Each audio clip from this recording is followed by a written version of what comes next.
Magandang araw po sa ating lahat, sana ang bawat isa sa atin ay nasa mabuting kalagayan.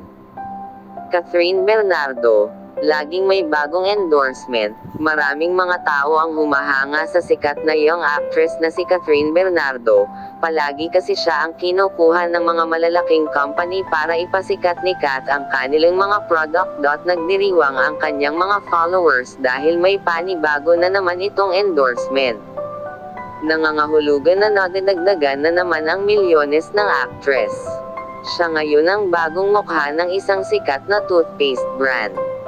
So dito labis na ikinatuwa ng mga solid supporters ng actress, siya talaga ang nangungunang celebrity endorsements, siyang product endorsement na lumabas sa advertising campaigns na palagi siyang ang laman ng TV, online or billboards.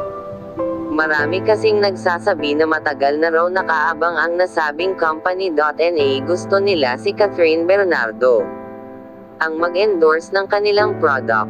Hinihintay pa nila na matapos ang kontrata ni Kat sa kabilang local brand. Kaya super ang pasasalamat ng pamilya ni Catherine sa panibagong blessings na dumating. Ikaw kaibigan, masaya ka rin ba na may panibagong blessings ulit na dumating sa buhay ni Catherine Bernardo? Mag-comment lang po kayo sa aking comment section. At paki-subscribe na rin ang aking YouTube channel. Maraming salamat po.